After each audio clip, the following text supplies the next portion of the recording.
Seed code development. I am Tom. I'm Cam. And I'm Alex. What is seed code development? Seed code development refers to the process by which the outer protective layer of the seed forms. This process begins after fertilization, when the fertilized ovule, which is the structure that contains the developing embryo, starts to mature into a seed. The seed coat is derived from integuments of the ovule, and as the embryo inside of the seed develops, the integuments thicken and differentiate into layers that form the seed coat. In essence, the seed coat is a seed's armor. It starts as a soft and flexible layer and eventually becomes tougher and more rigid as the seed matures. This process ensures that the seed is properly protected during dormancy and germination. Example of seed coats. Seed coats development can vary significantly across different plant species. Here are a few examples. Beans. Beans are dicots and have thick multi-layered seed coat, which is rich in lignin and other protective compounds. This makes the seed coat strong and help protect the seed from damage and pathogens. Next, corn. Corn are monocots and have a thinner seed coat compared to dicots like beans, but still provides adequate protection for the developing embryo. Acacia trees. Acacia species often have seeds with extremely hard seed coats. In many cases, the seed coat needs to pass through the digestive system, a process called saccharification. This ensures that the seed will only germinate after being dispersed in a new location. Lastly, burdock. Some species of burdock have specialized seed coat structures like spines of hooks, which help disperse seed via attachment to animals or wind. These examples show how different plants adapt their seed coats development based on their environments and life cycles. Purpose of seed coat. The seed coat serves several important functions in a plant's life cycle. Firstly, protection. The seed coat protects the developing embryo from mechanical damage, harsh environment conditions, and pathogens. It acts as a physical barrier, shielding the sensitive embryo. Next, regulation of dormancy. The seed coat regulates seed dormancy, ensuring that the seed remains inactive until the conditions for germination are right. A hard seed coat, for example, prevents water uptake and gas exchange, helping maintain dormancy. Next, nutrient storage. In some seeds, the seed coat also helps store nutrients that will support the embryo as it begins to grow once germination occurs. And lastly, aid in dispersal. Some seed coats are designed to assist with dispersal. For example, mentioned above, certain plants produce seeds with hook-like structures that attach to animals or seeds with smooth surfaces that are adapted for wind dispersal. In short, the seed coat is critical for the protection and successful establishment of a new plant. The seed coat's role in plant development. The seed coat generates a cuticle. The cuticle that the seed coat generates acts as a barrier between the seed and the external environment that even viruses and bacteria are unable to penetrate in some circumstances. In cases where the seed coat is mature and intact, the only entry points for viruses and bacteria are the micropyle and funiculus, unlike when the seed coat is immature and the ovary wall and stigma are the entry points for bacteria and viruses. This allows for the seed itself to have lower susceptibility to viral and bacterial infections that would hinder plant growth and development. Vascular system in the seed coat. The vascular system does not extend beyond the seed coat in plants, and the endosperm and the embryo of the plant are somewhat autonomous due to the fact that the vascular system does not extend beyond the seed coat. This can drastically change the pathway for nutrient flow. Larger seeds form a bundle of provascular elements, while smaller seeds form a haustorium that extends towards the terminus of the mother plant's vascular system, such as in orchids. Medium-sized seeds, however, develop a simple, well-developed collateral bundle.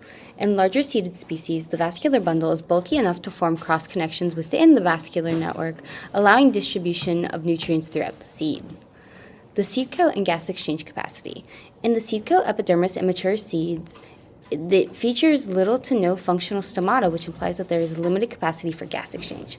In silico modeling revealed that there are 3 orders of magnitude range in oxygen diffusivity from the seed coat to particular embryonic tissues in plants, such as in the model to the right. The stomata are unneeded in the seed coat due to multiple void spacings in the seed coat where gas exchange occurs more effectively. The seed coat is likely autonomous as there is a lack of interconnectivity with the embryo. In the oilseed rapeseed, the oxygen pools stored in the voids of the seed coat are consumed about once per minute as the developing seed has a high respiratory rate that requires additional oxygen supply to maintain aerobic respiration. For other seeds such as the faba bean, pea, and soybean seeds, hypoxia is the norm, as for these seeds it is advantageous to keep oxygen levels low because the bioenergetic efficiency of mitochondria increases at low oxygen levels. By keeping oxygen in void spaces of the seed coat, the seeds are better able to keep their oxygen levels low on the inside, which helps increase the longevity of the seed by slowing speeds of metabolism and suppressing the oxidation process. Photosynthetic activity in the seed coat. Photosynthetic activity in the seed coat fixes CO2 and generates oxygen, which is needed in order for storage activity to occur within the endosperm.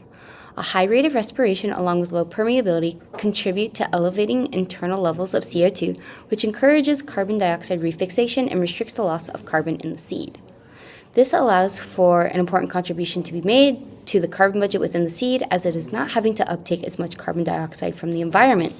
Nutrient transport to the endosperm and storage activity within the endosperm are heavily reliant on respiratory energy, thus making these processes heavily dependent on photosynthetically derived oxygen.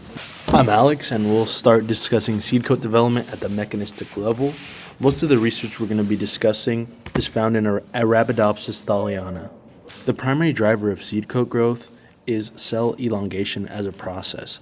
This is auxin-driven along with an acidic environment for the pH. Evidence for this is in that cell elongation can compensate for a reduced cell division rate in the integuments, but the reverse does not occur when studies were made. Zones of the plant ovule. The ovule has 3 zones across the proximal distal axis. The funiculus connects the ovule to the carpel, essential to nutrient transport. The chalaza is the precursor to the integuments, which is going to be what we'll speak about for the rest of the presentation. Within the nucellus lies the cell that will eventually result in the female gametophyte. Integument layers. Most angiosperms are bitegmic, with 2 integuments that give rise to the multilayered seed coat. Each integument is initially 2 layers before the inner integument divides periclinally to become 3-layered. Each seed coat layer derived from the integument has a different fate.